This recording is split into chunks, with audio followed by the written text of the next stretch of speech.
Today we are doing my off-grid running water system. So let's check it out. I have a 16 to 18 foot dug well. The submersible pump I have in that dug well is specially made for solar, which basically means it will run straight off a solar panel or a battery if you have to. But basically it just doesn't take that big spike in volts and amps when the motor first starts. It starts off a little slower, a little lower. There's a picture of it right up here, and there will be a link in the description to that. From the pump, it goes up to a pitless adapter, runs underground, comes in the house right down here in the pantry, and then it comes up through this pipe here where I have a spigot. Now, because we are on solar power, I have a switch here. Instead of having a switch on a bladder tank that would control when the pump comes on and off, I have a manual switch here where I can turn it on and it will start pumping through this black poly pipe to the check valve, through this filter, which this filter is just, I had one, so I threw it on there, to this hose where I can fill my barrels. The reason I have barrels inside is because I don't have a pressure tank, because I need to control when my electricity is used. Electricity is a commodity here on an off-grid homestead. So I want to control when the electricity is used. So in order to fill a tank, in fact I'll do it right now, I just take this hose, put it in there, and flip this on. Now, because of the well casing that I chose, which is plastic poly culver pipe, my pitless adapter, I shouldn't have used a pitless adapter, but it has a leak on it. So that's why it back bleeds, which is fine because in the winter I don't have to worry about this black pipe freezing at all. Freezing is actually the reason that I have these barrels inside the house. I have two 55-gallon drums, so that's 110 gallons that I have at any given time. I rinse these twice a year. I clean them out. Every once in a while I'll throw just a couple drops of bleach in, not a whole lot. When I go to feed my chickens, I got a dust rag over this, just keeping the dust from it. I use this pitcher pump for filling a bucket in the winter to get water to my chickens. During the summer months, I just use rainwater for my chickens. It's that simple. But this pitcher pump, there will be a link in the description to it. It really works great. You don't have to wait any time because this pumps some serious stuff. And on the bottom of the pitcher pump, I just have a piece of poly going to the bottom of the barrel. From the 255-gallon drums, you can see this one's at 35 gallons. And we use about 10 gallons on for a shower because of the system. We come out with packs. I have a shut off, so I can, this one right now is shut off because it was empty. And this one is on because it's got water in it, naturally. I come up, this is the pump that actually came with my hot water heater. Hot water heater, I'll put a picture of it on. Is an on-demand hot water heater. It is literally made to draw from cricks or buckets. It is a really good, you know, it's served us really good. Now this is a DC pump, and this came with the hot water heater.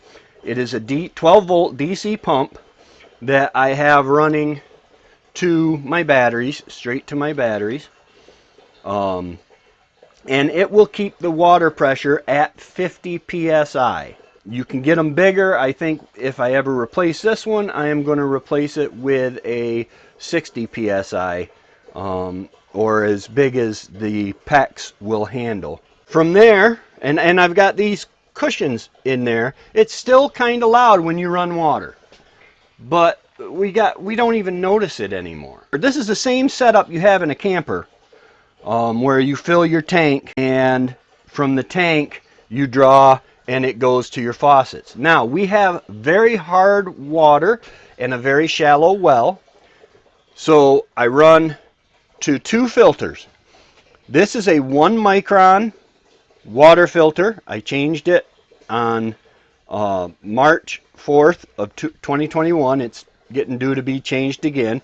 This is just a 1 micron filter to get out any big sediment or anything like that that might be in the water. And then it goes to this. This is a 0.5 micron water filter that is carbon, activated carbon, so that it will kill cysts, viruses, parasites, all that stuff. It will filter out of the water, just in case, because we have such a shallow well. Now we run down and I have yet another filter just because I had it. Before I had these, I was just using this filter here. Now, before I go into the other room, I want to show you, this is my 30-pound propane tank for my hot water heater. Before I go into the other room, I wanted to show you that. Okay, here we are in the bathroom, and this is where the propane line comes up to my hot water heater. Now you can tell this is an eco temp, and you can control the temperature. I just took a shower, so the temperature is set low. Now I can turn it back up because I'm done with my shower. The water we have going through is full because you can control the amount of water going through. This is set up where it will take a garden hose. Okay, so I'm coming from my filters down through this pipe. Now I split off here. This is my cold water before it hits the hot water heater, because then it would be hot water. Now it comes up, goes into this hose, and hooks into the hot water heater. Now I have hot water coming out, and that comes down, branches out. That sends hot water to the bathroom sink and the kitchen sink. And then I just have hot water coming up to my shower. Because remember, I use this for my temperature. I don't need cold water. This hot water heater is not made to run both hot and cold water. With the pump I have, it just won't work. Because this is, the flame is engaged when you draw water. Let me draw some water. Okay, when you draw water, it clicks the igniter, which starts the flame. That also gives you an idea of the sound, and then it goes up to the shower. This will burn you in the shower if you try to take a shower like that. Like any on-demand, it takes a second for the hot water to reach the kitchen sink, but that's not a problem. All right, y'all, that is the cheapest, simplest, most energy efficient water system I could think of. I do have outside for the summer, spring and summer and fall, I have 2 300-gallon water totes with water from the well that I fill up in the spring, so that when the well runs dry, it has in the past, I can switch over to that. I don't have to wait for the well to run dry. I can switch over to that. And in order to do that, all I do is hook this pipe up here. And these shark bites make it real easy with this little tool. I would suggest shark bites for anyone who is doing PEX, plastic or copper with water. It is just so simple. Very rarely do they leak. You could tell it's not the fastest. During this video, from the time I started the water, we are at about 25 gallons. So that is our off-grid water system with running water, because we're in the 21st century. We're off grid, but we're off grid in the 21st century. So, guys, like, subscribe, all that good stuff. But let me know in the comments what you think of this water system and how you think that I could do better, easier, cheaper, and all that. Okay, this is THAM141 saying, guys, you got to have water to live. Y'all have a great day, and God bless.